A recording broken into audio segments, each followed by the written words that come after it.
There's no feeling more intense than starting over. If you deleted your homework the day before it was due, as I have, or if you left your wallet at home and you have to go back after spending an hour in the commute. If you won some money at the casino and then put all your winnings on red but it came up black. If you got your best shirt dry cleaned before a wedding and then immediately dropped food on it. If you won an argument with a friend and then later discovered that they just returned to their original view. Starting over is harder than starting up. If you're not ready for that, like if you've already had a bad day, then what you're about to go through might be too much. Feel free to go away and come back. I'll be here. Alright, thanks for coming with me on this trip. I'll understand if you have to take a break at any point. Just find a safe place to stop and quit the game. Don't worry, I'll save your progress, always, even your mistakes. This game is a homage to a free game that came out in 2002, titled Sexy Hiking. The author of that game was Jazzuo, a mysterious Czech designer who was known at the time as the father of B games. B games are rough assemblages of found objects. Designers slap them together very quickly and freely, and they're often too rough and unfriendly to gain much of a following. They're built more for the joy of building them than as polished products. No. In a certain way, Sexy Hiking is the perfect embodiment of a B game. It's built almost entirely out of found and recycled parts, and it's one of the most unusual and unfriendly games of its time. In it, your task is simply to drag yourself up a mountain with a hammer. And that act of climbing, in the digital world or in real life, has certain essential properties that give the game its flavor. No amount of forward progress is guaranteed. Some cliffs are too sheer or too slippery, and the player is constantly, unremittingly in danger of falling and losing everything. Anyway, when you start Sexy Hiking, you're standing next to this dead tree that blocks the way to the entire rest of the game. It might take you an hour to get over that tree, and a lot of people never got past it. You prod and you poke at it, exploring the limits of your reach and your strength, trying to find a way up and over. And there's a sense of truth in that lack of compromise. Most obstacles in video game worlds are fake. You can be completely confident in your ability to get through them once you have the correct method or the correct equipment or just by spending enough time. In that sense, every pixelated obstacle in Sexy Hiking is real. The obstacles in Sexy Hiking are unyielding, and that makes the game uniquely frustrating. But I'm not sure Jazzuo intended to make a frustrating game. The frustration is just essential to the act of climbing, and it's authentic to the process of building a game about climbing. A funny thing happened to me as I was building this mountain. I'd have an idea for a new obstacle, I'd build it, test it, and it would usually turn out to be unreasonably hard. But I couldn't bring myself to make it easier. It already felt like my inability to get past the new obstacle was my fault as a player rather than as a builder. Imaginary mountains build themselves from our efforts to climb them, and it's our repeated attempts to reach the summit that turns those mountains into something real.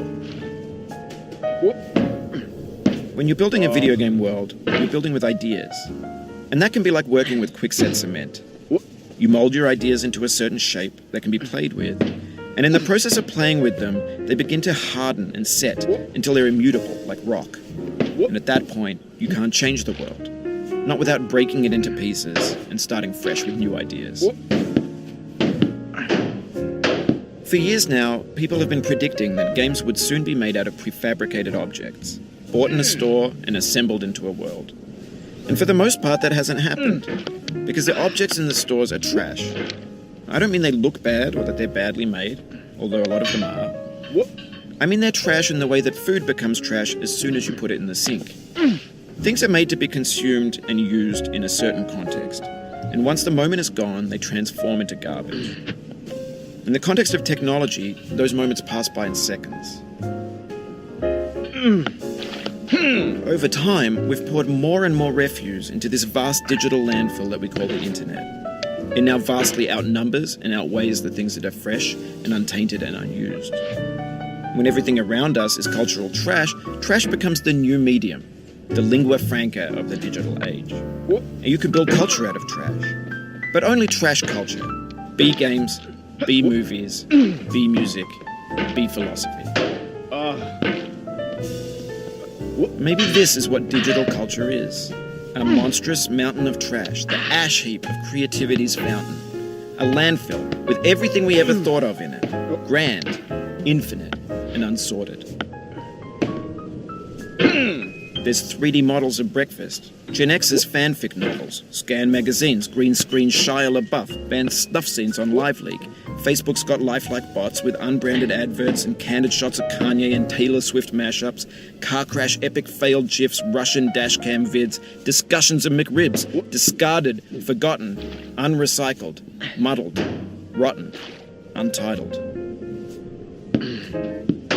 Everything's fresh for about 6 seconds, until some newer thing beckons, and we hit refresh. And there's years of persevering, disappearing into the pile, out of style, out of sight. In this context, it's tempting to make friendly content that's gentle, that lets you churn through it but not earn it. Why make something demanding if it just gets piled up in the landfill, filed in with the bland things? When games were new, they wanted a lot from you. Daunting you, taunting you, resetting and delaying you. Players played stoically. Now everyone's turned off by that. They want to burn through it quickly, a quick fix for the fickle, some tricks for the clicks of the feckless. But that's not you, you're an acrobat. You could swallow a baseball bat. Now I know, most likely you're watching this on YouTube or Twitch, while some dude with 10 million views does it for you, like a baby bird being fed chewed up food. That's culture too. But on the off chance that you're playing this, what I'm saying is, trash is disposable, but maybe it doesn't have to be approachable. What's the feeling like? Are you stressed? I guess you don't hate it if you got this far. Feeling frustrated? It's underrated. An orange is sweet, juicy fruit locked inside a bitter peel. That's not how I feel about a challenge. I only want the bitterness. It's coffee. It's grapefruit. It's licorice. What?